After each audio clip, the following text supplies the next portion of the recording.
Hello, and thank you for joining me. And this is your teacher, owner, and operator of SF Johnson Consulting and Construction Services. And in this small snippet, we are going to discuss the ceiling plan for our series of our study of the plan reading basics. Okay, so now we're looking at the ceiling plan. So it's from the plan view, the view from above. And the ceiling plan is going to tell us all about our new ceiling construction. And so for commercial, the typical ceilings are going to be acoustical ceiling tile, which is represented by these lines that represent either the 2x2 tile or on this side, the 2x4 tile.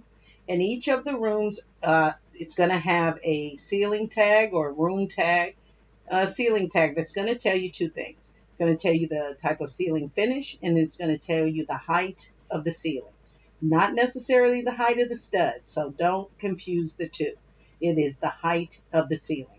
And so on the ceiling plan, we're going to see everything that's going to go in the ceiling. Not only the ceiling finishes, but then we're going to see all of the HVAC supply grills represented by the X, all of the lighting fixtures and where they're represented, because the ceiling finish person needs to know, okay, we'll have 1, 2, 3, 10, 12, 15 less 2x2 tiles, because why?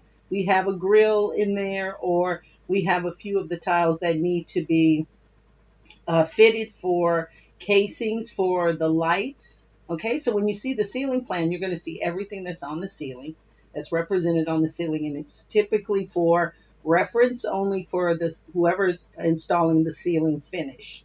So ceilings, again, for commercial, will have a 2x2 acoustical ceiling tile, 2x4 acoustical ceiling tile, and then we'll usually have some some gypsum or drywall, right? So this is saying that this is a drywall ceiling, and the height of the ceiling is 8 feet above finished floor. Okay, now always have to take a look, because here on our ceiling plan, we also have a section view marker. And what is that? Well, it's telling the ceiling contractor, whoever's installing the ceiling components, that there is some other view you need to look at, because the construction of the ceiling is a little different. And so we're always going to take a look at that. So we're going to look at image number 1 on A103, this is page A103. And now this is image number 1. So in terms of our framing, because this is for our framer would need to know this information. So you would have to break this ceiling construction down in the most practical way in order for you to make measurements and to determine a cost for this. So we're basically just looking at the menu board that's represented here, and it's basically a wall coming down from the ceiling joist, as opposed to the floor plan where the walls come up from the ground. Same concept, just coming down from the ceiling. And then here on the right, this is the bulkhead. That is basically 2 walls, right, coming down from the ceiling, and then in between you have a flat surface like a ceiling. And so you would break it down in those 2 ways. And so how we would break it down, anytime we have a wall, we need 2 dimensions. What's the height of the wall? What's the length of the wall? And then we can determine the ceiling framing for this set or this section of wall. We know the height is 4 feet 10.5 inches, and the length corresponds to the menu board, which is from the plan. We can measure here, that's the menu board length, and I think that's about 20 feet long. So 20 feet times the 4, whatever, how many square feet of that menu board framing you'd have to construct. And so you break it down to the framing, and it looks like you have the top plate. That would be that same 20 feet, right? The bottom plate, same 20 feet. And then you break this one down the same way.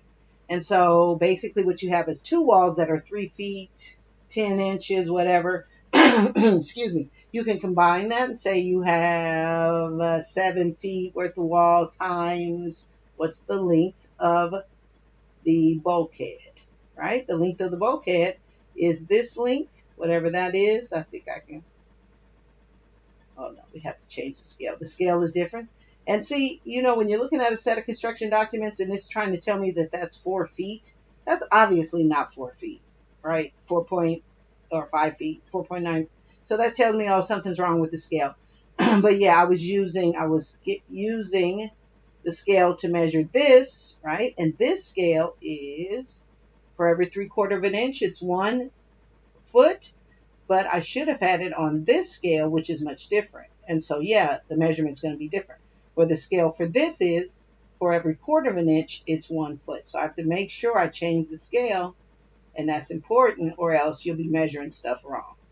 All right, now we can go back and see what's the actual length of that bulkhead length right there. If I click on it again, it's 15 feet. That makes a way more sense, right? So we can round that up to 15 feet times, well, we say 2 times these lengths. So now you see these lengths have changed because the scale has changed. And so scale is very important when you're looking at a set of construction documents that it is correct, because it's obvious the menu board bulkhead is not 12 feet. Okay, that makes sense. All right, so ceiling plan tells us all about our ceiling construction. If there's a section view there, you need to follow that section view so you'll have a good idea of the construction of that. And you see it can become complex, very much so. But when we're talking about framing, all we need are 2 dimensions. What's the length and what's the height? And for the ceiling plan, we're typically going to get areas. So we know the area of this bathroom area is about 200 square feet for the bathroom. And we cut off the area for this, so we would determine that area plus the wall construction here, wall construction there, wall construction there. That would be the ceiling in terms of our framer. And then if we're the acoustical ceiling tile person, we're going to measure the area of all of this, of the 2 different types. Okay, so this is the ceiling plan. It tells you all about the new ceiling construction.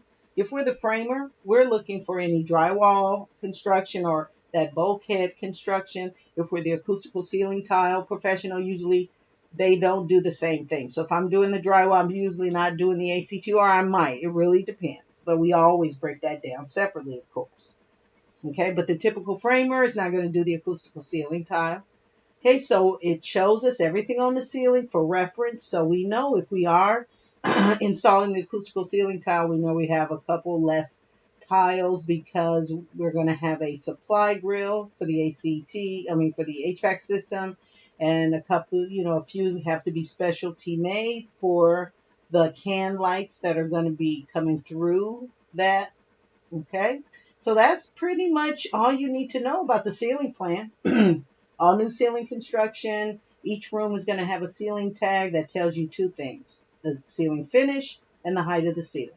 If you have any questions about any of the information, please make sure to visit our website, www.sfjohnsonconsulting.com, and fill out our online office hours, and we'd be happy to set some time aside for you to go over this one by one.